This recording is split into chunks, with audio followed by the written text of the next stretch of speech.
Good golly gosh, Shane, the internet says we missed something. What did we miss? Something about AtGames. Hot take.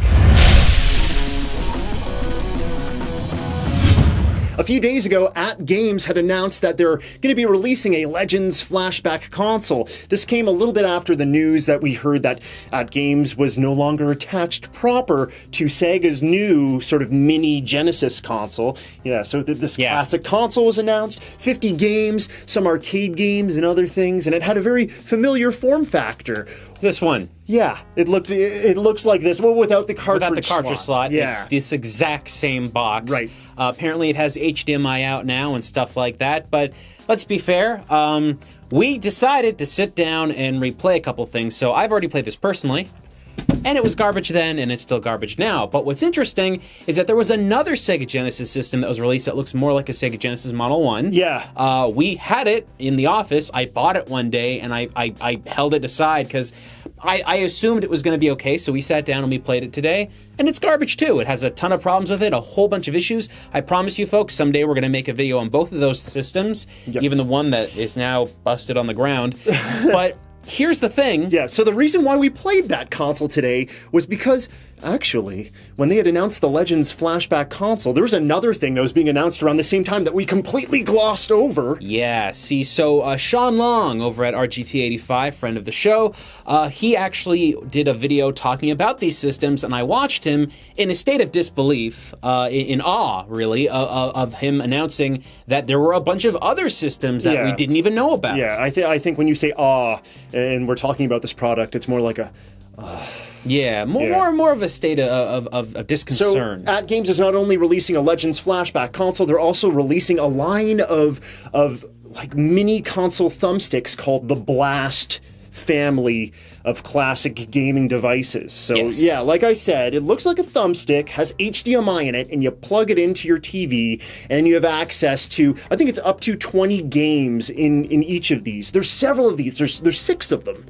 And it's pretty wild. Yeah. They're going nuts. AtGames is like, okay, classic consoles are a thing. They're huge right now. We're gonna release whatever we can. It's just like, okay, the Legends console proper, and then a bunch of little thumbsticks, and then tomorrow we'll hear about another thing, I'm sure. Now, the reason why this is a problem, if you don't understand why it's a problem, it's not a problem. What are you talking about, Shane? It's 6 systems plus the 7th one, the flashback system, the Legends one. So, folks, AtGames has previously done some interesting products in the past. Okay? Interesting is a good word. They've actually made some of these flashback systems and other things that have been good. This is something I have witnessed personally. We have AtGames systems in our collection that are good. However, I think good enough. Good enough. Good enough. The ColecoVision that they did was actually good. There are issues, though, with the future devices that they started making directly after that. So everything they did with Sega has been bad. That we've experienced personally. We will get more into it at a later date. It's our own personal opinion that it's bad. To do 7 systems at the exact same time, even though 6 of them utilize the same shell and the core ideas. The same technology, basically, yes. These games are not the same platform, okay? This is going to be a big problem. There's some Atari 2600 games in there. Do you want me to go? Go ahead. Okay, so there's 6 different iterations of this Blast system. There's the Atari Flashback Blast Volume 1, which is 2600 classics. There's the Atari Flashback Blast Volume 2, which is 2600 classics. There's the Atari Flashback Blast Volume 3, which is 26. Are you seeing a bit of a theme here? Yeah. Okay, the 3, there's a difference with the 3, though. There's a paddle that comes with it because it's several of the paddle games are in that. Okay. So that's a Walmart exclusive. But there's more, right? So there's the Activision Flashback Blast, 20 Activision games. There's the Legends Flashback Blast, which is 12 classics. Bandai Namco, same deal, arcade games. I'm trying not to fall I'm asleep. starting. Yeah, I know. I'm listing these things off, and I'm starting to fade myself. Here's the problem that I've got right now. Okay, so the Atari games, I don't care so much about the Atari games because, as many of us have been paying attention to and have seen, Atari is owned by a new company, a new group of folks, and they don't seem to have the same passion and care for the franchise and for the IP that previous owners have. Mm-hmm. And people have owned this IP all over. Like, it has gone through many hands. Yeah. So what you're seeing now is them just going through their catalog and selling them out to anyone. There have been several YouTube videos online from several different sources of people just showcasing where Atari has placed their IPs. It's crazy. There's hats, there's shirts, there's video game reference material, there's coffee mugs, there's just so much stuff, and it really doesn't represent what Atari used to be in the past. That being said, these have a chance of being good. Yeah. They're Atari 2600 games. There really isn't much you can do there. They either run or they don't. There might be some emulation issues here and there. When it comes to the paddle might be weighted or it might not be. There's a whole bunch of things that might make this a really good thing that people would really like. But I think the majority of gamers out there that would look at these arcade games, original arcade games, would want them to be the arcade versions and not the Atari 2600 versions of these games. That's how I personally see it. So they are releasing like the Bandai Namco Flashback Blast, which is arcade titles on it. But they're also releasing all these Atari Flashback Blast volumes, and it's really got me thinking, like, because they're still releasing Atari Flashback consoles proper with about 100 games on them. These little sticks are coming in at like $20 to $40, it seems like, and for not that much more, you can buy their full-on console that has like 108 games in it, and most of those games are like they're comprised of these sticks. Yeah, so I don't understand. Like, what's the point? Who are these for? Is my question. If you could fit 5 Atari games from the 2600 on one of these things, you could easily fit the rest. Oh yeah, to me, there's no reason why there needs to be 3 volumes. This is very confusing to me. I'm not exactly certain what they're doing here. Now, what we do know about the controllers is they're wireless. They're using the same wireless technology, from what we can tell. From the last Genesis console. Yes. Yes. Which isn't very good. Their Genesis console. Yes. Yeah. It's decent enough. It seems to connect, but we've had multiple issues with the system where we don't know if it's control issues or if it's actual system issues. Right. But look, folks, I got to tell you, I'm seeing this stuff, and I'm under this position where, for me, when I go to a store and I see a video game device, I'm excited. It doesn't matter what it is, I'm always excited to see it. But when I see something like this, I expect it to be something that it likely isn't going to deliver. Now, I have seen a ton of systems that are attempting to recreate older video game consoles. And when it comes to Atari 2600, well, we've actually taken a look at a couple systems, and we're going to be in the future that have done that very, very well. But I don't know how well we're going to be seeing. I mean, at the bare minimum, I cannot imagine an Atari 2600 game running poorly on these things. Yeah. So I just have to give AtGames the bare minimum and expect these to just run as great as they can. But with that being said, what controller are they using with the Atari Flashback systems? Can I talk about this a little bit? Go ahead. This is like one of my gripes. One of the things with AtGames is that, okay, some of the things that we've played with AtGames have been okay, right? Yes. They've been all right, but there's just small things that they do that seem so bizarre to me. So when you think Atari 2600 games, if you don't have like a dial-based game, what do you assume you're going to be playing with? An Atari joystick. Yeah, an Atari joystick. And how many buttons does an Atari joystick typically have? The classic. Yes. One. Yeah, exactly. And look, let's just say this.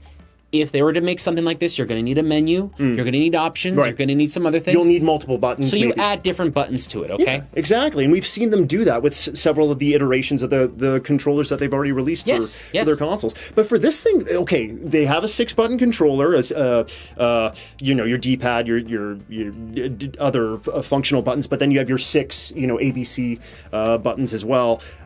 I don't understand why that's necessarily integrated into this Blast family of consoles. I don't think it's necessary. Even with the Namco arcade games, I don't think it's completely necessary. So, okay, the 6 face buttons are weird to me. But what's really weird is that the controller shape that they're using is for the 3-button Genesis controller. Now, like, this is big geek coming out right now, but it's like, okay, AtGames, you've made a 6-button Genesis controller that looked just like the 6-button Genesis controllers in the past, and now you're using a 6-button controller here, but you're using the 3-button Genesis controller like layout, the shape for this controller. It makes no sense to me. Like, you already have the molds for the proper 6-button, because the 6-button controller for the Genesis, I'm sorry, I'm getting way too into this. It's like, it's longer and thinner, and it just feels good for 6 buttons. With the 3-button controller, it's more of a horseshoe shape to it. It's a little bulkier. It doesn't feel like it's made for those 6 buttons. It's a strange little look. I mean, I don't understand why they did that in the first place. I don't understand why they used a Sega Genesis controller for Atari games. Yes. I mean,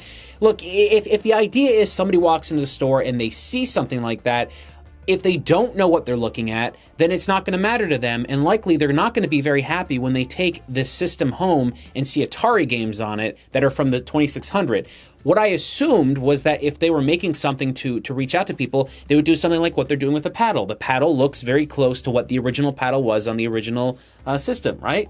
Which is great. That's a way to do that. I'm not quite certain how many people out there are looking forward to getting, again, 2600 games on a paddle at home. I just assume that there are some really cool Atari arcade games that need different kinds of inputs. And those kind of games would be worthwhile to have different kind of connectivity methods.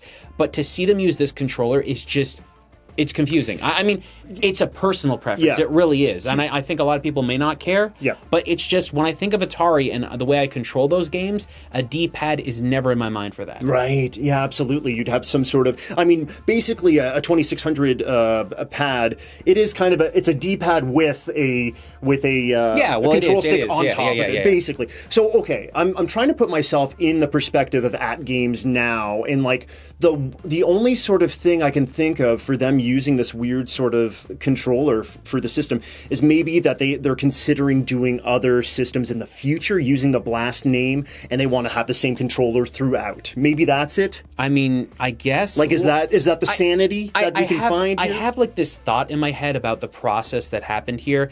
I have to assume there's a dartboard. And you just throw a dart. Well, I have to assume at some point they were trying to make these things with Sega in mind, and they had gone on to produce these things and go, look, we have a controller that's wireless, the thing plugs up directly to your TV, easy done, simple to use. Yeah. And I think maybe they were pitching these ideas to Sega because we already have an established relationship with Sega. Yeah. And then something happened when they were making the Sega Genesis Mini, where let's face it, okay? If you look up AtGames online right now and you just search it up on Google, look at every video that's on there, you're going to be hard-pressed to find any positive videos, okay? This isn't up for debate. This isn't some kind of contest that we're trying to have here. Go look. Everyone seems to be down on AtGames, despite the fact that they've done some good things in the past. What's going on right now is that people seem to want to hate on them more because they don't have respect for the properties that they work with. That's right. When Sega wanted to work on a brand new video game system, it seems to be that they don't really want to deal with AtGames anymore because of the bad press that they themselves have created. This is the situation AtGames is in, and they did it to themselves. This isn't like something that, they're just being mean because there's like one or two things wrong. Right. When I see a Sega Genesis controller on a system that's meant to play Atari games, I'm like, okay, did you do this for a reason, or did you do this because you're lazy? These are the problems we're starting to look at. Are these games going to run well? I have to hope so, but now I don't know, because I've seen games that should have run fine from AtGame systems not run fine. That's right. And they've run great on other places. And I've seen smaller devices run these games before, and they seem to do it even better. Right now, we have little teeny mini arcades that we did videos on. They are super tiny, and they're not 100% accurate to the original arcade games, but some of them are really close, and I don't understand how they were capable of doing that. But then AtGames, with bigger franchises, bigger apparently funding, and getting released to more stores and having a larger price tag on these things, how they haven't been able to do the same things. Well, I'm sorry to cut you off. I really think what you're pointing to is the simple phrase quantity over quality, right? It seems to be. And it just seems like they're not spending enough time baking these things in the oven, and they're just releasing them left and right. Like I said, we have these 6 sort of dongle consoles that we're going to be seeing on the market. We have the Legends Flashback, and they're still moving forward with several of their other flashback consoles. It's just the sort of the atmosphere, the gaming atmosphere right now. Classic consoles are huge, and they're just like, they're going all in, right? Yeah. They're just pushing all their chips in. They're like, no, they're flooding the market. If they can get the word classic or mini on these things and just, capture someone with rose-tinted glasses, they will. We had TV Games in the past. TV Games is the company that actually produced plug-and-play video game systems that were not HDMI-based, the majority. There might have actually been one that was. Yeah. But what I've already seen with this Legends system is something Retrobit already did. I don't need, and a lot of the games seem to be similar. It's like they went to the same shop and got the same licenses. I think some IP are easier to get than others. Sure. And I think that's exactly what happened. Retrobit messed up once, and they released a system that wasn't great. The second system they released, like I said, we really, really liked, and there's a lot to love about that system. That system is already out. It already does HDMI. What are you doing that's going to change anything AtGames? If you were to do something that was like these little plug-up systems, that'd be cool. Maybe you download the games and stuff like that. That might be interesting. But what I'm seeing here is just basically more to be worried than to be excited about. Right. But again, I hold my judgment until we actually get the systems in our hands, because maybe they are really good. But even if they are amazing, one-to-one recreations, and we got what? We got Megaman on one of these things too? You're thinking of the Legends Flashback. Sorry, so we got Pac-Man, Galaga, Dig Dug? Yeah, that's on the Bandai Namco blast. So I'm going to assume that we're getting the arcade versions of these, This is the arcade version. Yeah. We're not getting the NES versions? We're not getting Coleco versions? We're not getting Atari versions? We're not getting anything else? We're actually getting... As far as I know, it is the arcade versions of those games. Okay. AtGames, if you're watching, and you might be. I have a sneaking suspicion. Here's what you've got to do right now, okay? If you've done these systems right, and you've done these things well, and these games are good, let us know. We'll go out and buy them. Yeah. Just show us some footage of these systems running. We want to see. We want to believe you that these things are good. What I'm excited about is seeing an arcade version of Galaga running well at home. We've never... Shane knows Galaga.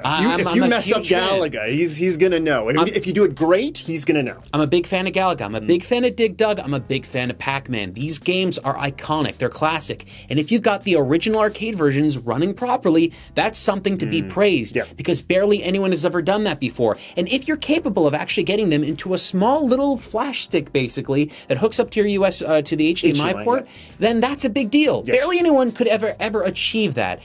But if what you've done is you've created something that doesn't represent the original arcade quality, then there was no reason to do this. And just seeing the sort of physical items themselves, without getting our hands on them, like hands-on quality aside, it doesn't seem to be doing the legacy justice of these consoles, of these arcades. Like we said, the controller it looks like it's going to be an issue. Yeah. Even just the HDMI, we didn't really talk about this yet. Even just the HDMI dongle itself, it connects through USB. It gets its power through USB. It doesn't come with an AC adapter, which whatever, it's a big deal. Maybe it's not a big deal. Personally, the way I see it is because of how small it is, and it's hooking up to an HDMI port directly behind the TV. You just plug it directly into your TV. But then you have a freaking cable coming out of the back of your TV. It's these tiny, sloppy little things that I'm already... they're off to a bad start in my eye. I agree, Yeah. I agree. The Legends Flashback Blast with 12 classics that include Space Invaders. Okay, there are very few versions of Space Invaders out there from the original release, but there might be cool versions of Space Invaders that you could put on here that we've never seen in several years. So what I'm considering here is that not only are you going to be releasing good versions of Space Invaders, like traditional ones, but you might be able to release some ones that have additional features to them and stuff. To be fair to AtGames, they have released the arcade version of Space Invaders on some of their consoles. Yeah, and that's good. I mean, this is it, right? So I really do want to see these systems. I'm excited to take a look at the Bandai ones. And look, I've played a lot of Atari 2600 games. Believe it or not, I do know those games quite well. So to see them running properly on here with HDMI out, that's pretty cool. They don't look super amazing. They're still Atari 2600 games at the end of the day. But to have a nice clear image on a modern television, that's a big deal. Are they running in the correct aspect ratio? Are they running at the correct frame rate? Is there any delay in controls? Can you change the filters? How does the operating system work? The operating system we use today with one of their consoles was clunky and slow. Yeah. There's some work that needs to be done there. Maybe they have done it, but I feel like they have a lot to prove right now. Atari 2600 games too, another big deal about these that most people don't even consider. Most folks that are modern day gamers probably plug in an Atari 2600 and try and play it, turn it on, and just think of it as a system. You just turn it on, you start playing. Those games actually have different features like mode settings and stuff like that on the system. You have to kind of flick a few switches on your 2600. So how is AtGames achieving that? AtGames, Let us know that stuff. I really want to know. If you've done some kind of process there to make these games more configurable in an easy way, maybe an on-screen option, maybe something like that, I'd love to see that stuff, and I think that'd be really cool to show off, because if you're doing that, that shows that you're putting in the time and effort into making these things great. Otherwise, though, folks, what do you think? Are you excited about anything that we've talked about from AtGames systems that have been announced so far, or are you kind of nervous and worried that they're not going to put as much effort into these like they've shown off in the past with the Sega Genesis consoles that they've done? Yeah. Let us know what you think in the comments below.